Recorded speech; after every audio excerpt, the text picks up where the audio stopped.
രാവിലെ തന്നെ ഞാൻ എൻ്റെ മക്കളുമാരെയും കൂട്ടി ഞാൻ ഒന്നിനും രണ്ടിനും പോകാനായിട്ട് എൻ്റെ മക്കളുമാരെ ഞാൻ ഗേറ്റിന് വെളിയിൽ കൊണ്ടുവന്നാക്കും കേട്ടോ. അപ്പോൾ അങ്ങനെ ആക്കിയിട്ടൊക്കെ വന്നതിന് ശേഷം എന്താ നോക്ക്, നമ്മുടെ പറമ്പിലൊന്നും പുല്ലുമില്ല പൂടയും എന്ന് വെച്ചാൽ ശക്തമായ നല്ല ചൂടുണ്ട്. ആ ചൂടിൽ പുല്ലൊക്കെ കരിഞ്ഞു പോയി. അപ്പോൾ പുല്ല് കരിഞ്ഞു പോയത് കൊണ്ട് ഡിസംബർ മാസം നല്ല രാവിലെ തണുപ്പാണ്, പക്ഷേ കുറച്ച് കഴിയുമ്പോൾ നല്ല ചൂടുണ്ട്. എന്തായാലും ആ ചൂടിൽ പുല്ലൊക്കെ കരിഞ്ഞു പോയി.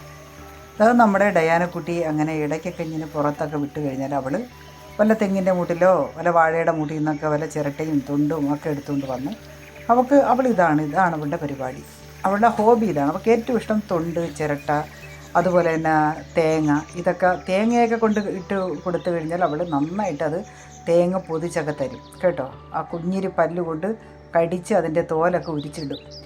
പിന്നെ നമ്മുടെ ഗേറ്റിൻ്റെ വെളിയിലായിട്ട് ഉപ്പൻ കടന്നു പോയപ്പോൾ അവൻ അവിടെ എൻ്റെ ഡയാനക്കുട്ടി ഇരുന്ന് നോക്കിയാണ്. നമ്മൾ ഡയാനയ്ക്ക് ഒരു പ്രത്യേകതയുണ്ട് കേട്ടോ. ഡയാന ഇങ്ങനെ പൂച്ചേനെയൊക്കെ കണ്ടു കഴിഞ്ഞാൽ, അതുപോലെ തന്നെ പക്ഷികളെ കണ്ടു കഴിഞ്ഞാൽ, അതുപോലെ തവളയെ കണ്ടു കഴിഞ്ഞാൽ, അവൾക്ക് തവളേനെ കണ്ടു കഴിഞ്ഞാൽ അവിടെ വിട്ട് മാറില്ല. ആ തവളേനെ കൂടെ പോകും എൻ്റെ ഡയാന മോള് കേട്ടോ. അപ്പോൾ നമ്മുടെ ഗേറ്റിൻ്റെ വെളിയിൽ ഒരു ഉപ്പനെ കണ്ടുകൊണ്ടാണ് അവൾ അവിടെ ഇരുന്ന് ഇങ്ങനെ നോക്കിക്കൊണ്ടിരിക്കുന്നത്. ഇതെന്താണ്, ഇത് ഏത് പക്ഷി, ഞാൻ കണ്ടിട്ടില്ലല്ലോ, ഞാൻ ആദ്യമായിട്ടാണല്ലോ കാണുന്നത് ഈ പക്ഷിയെ. അങ്ങനെ അവൾ എന്തൊക്കെയോ ചിന്തിച്ചുകൊണ്ടിരിക്കുകയാണ് കേട്ടോ. പിന്നെ അവൾ പോകുന്നതെന്ന് പറഞ്ഞു കഴിഞ്ഞാൽ ഇതേപോലെ മണ്ണൊക്കെ തോണ്ടി അവിടെ കിടക്കാൻ പോകും. പിന്നെ നമ്മളെ കുട്ടായി പോകണുണ്ടല്ലേ വീരഭദ്രൻ എന്ത് തിന്നാലും കടച്ചാണ്ടി നൂരത്തേയില്ല. എന്ത് ആർത്തിയായിട്ട് ഇഷ്ടംപോലെ ഭക്ഷണം കഴിക്കും. പക്ഷേ എൻ്റെ കുട്ടായി പൂച്ച ഒരു വിധത്തിലവൻ നന്നാവത്തുമില്ല. പിന്നെ നാടൻ പൂച്ചകൾ എപ്പോഴും ഇങ്ങനെ കടയൊട്ടി കിടക്കും. പിന്നെ അവനെ വിരയൊക്കെ ഇളക്കുന്നുണ്ട്. എന്തായാലും നമ്മുടെ കുട്ടായി വളരെ ക്ഷീണിതനാണ്. ഇതിപ്പോൾ ഡയാനയാണ് കേട്ടോ. അപ്പോൾ ഡയാന ഇങ്ങനെ ഇതുപോലെ മണ്ണൊക്കെ തോണ്ടി ഇങ്ങനെ തണുപ്പിൽ കിടക്കാനാണ് ഇഷ്ടം. പക്ഷേ ഞാൻ ഈ മണ്ണിലൊന്നും വിടത്തില്ല കേട്ടോ. എൻ്റെ കുഞ്ഞിനെ മണ്ണിലും ചെടിയിലൊന്നും ഞാൻ ചവിട്ടാൻ അനുവദിക്കത്തില്ല. ഇപ്പം ഞാൻ മുളകൊക്കെ പറിക്കാൻ വന്നതുകൊണ്ട് എൻ്റെ കൂടെ വന്നതാണ്. പിന്നെ അപ്പിയിടാനൊക്കെ കൊണ്ടുപോകണ്ടേ. അപ്പോൾ അങ്ങനെ കൂടെ ഇറങ്ങുന്ന സമയത്ത് ഇതുപോലെയൊക്കെ തോണ്ടി കുഴിക്കും.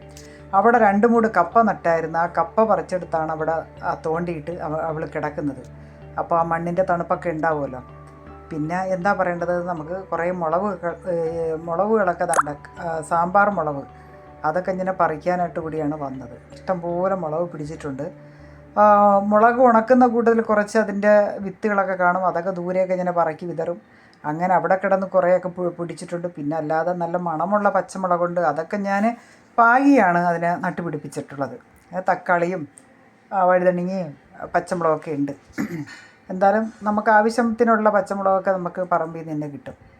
അപ്പോൾ നമ്മൾ ഡയാന ഇങ്ങനെ തോണ്ടിയൊക്കെ കുഴിച്ച് മോന്ത കൊണ്ട് തോണ്ടിയൊക്കെ കുഴിച്ചിട്ട് ഇങ്ങനെ നോക്കിയാണ്. അതുവഴി ആരോ പോയി ഒരു പൂച്ച പാസ് ചെയ്ത് പോയത് കൊണ്ടാണ് അവളിങ്ങനെ വേട്ടാവളിയെ നോക്കുമ്പോൾ ഇങ്ങനെ തലപൊക്കി നോക്കുന്നത്. ഇല്ലേ മോളെ?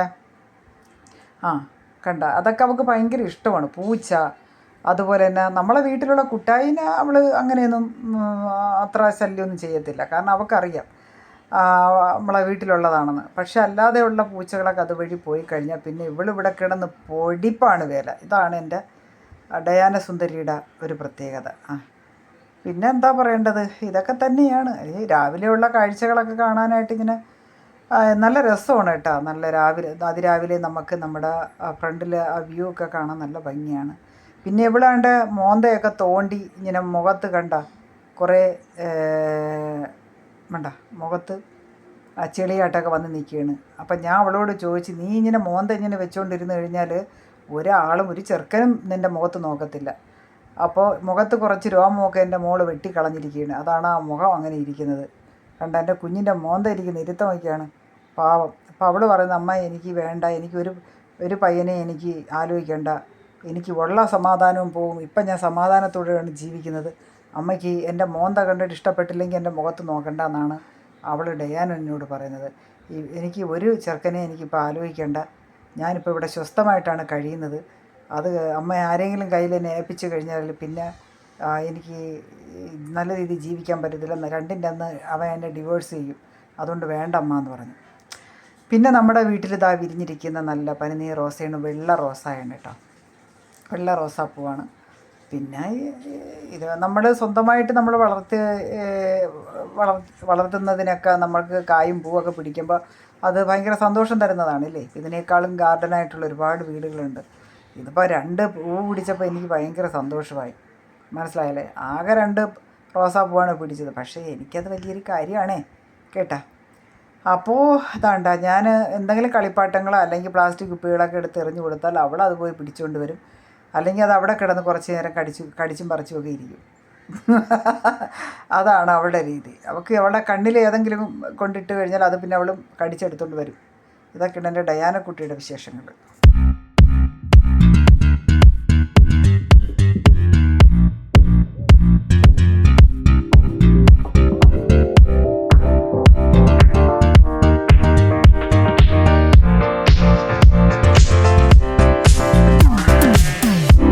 അങ്ങനെ നമ്മുടെ ഡോബർ അങ്ങനെ ഗേറ്റിന് വെളിയിൽ നിൽക്കുകയാണ് കേട്ടോ. ഇവൻ ഒരു വിധത്തിൽ അകത്ത് കയറത്തില്ല. ഇവന് 1നും 2നും കൊണ്ടുപോകാനായിട്ടാണ് ഞാൻ ഗേറ്റിന് വെളിയിൽ വരുന്നത്. പക്ഷേ അവനെ പുറത്ത് പറഞ്ഞു വെച്ചാൽ ഇവന് വളരെ വിളിച്ച അനുസരണമില്ലാത്തൊരു സാധനമാണ്. ഇവന് അടിയുടെ കുറവാണ്. പിന്നെ എന്താ ചെയ്യട്ട്, അടിച്ചാലും നമ്മൾ കൊള്ളും, പാവമല്ലേ എന്ന് ഉദ്ദേശിച്ചിട്ടാണ് ഞാൻ ഒന്നും ചെയ്യാത്തത്. പിന്നെ എന്താ പറയേണ്ടത്, ഇവർ തങ്ങളിലിപ്പോൾ ഡയാനയും ഡോബറും അത്ര മിണ്ടാട്ടോ ഒന്നുമില്ല കേട്ടോ. കുറച്ച് ദിവസമായി ഇവർ തങ്ങളിൽ വലിയ സ്നേഹമൊന്നും ഇപ്പോൾ ഇല്ലായിരുന്നു. എനിക്ക് തോന്നുന്നു ആ ചില സമയങ്ങളിൽ ആണ് ഇവർ സ്നേഹം കൂടുതൽ, ഇവർക്ക് രണ്ടുപേർക്കും സ്നേഹം വരുന്നത്. പക്ഷേ ഇപ്പോൾ ആ സ്നേഹമൊന്നും ഇല്ല.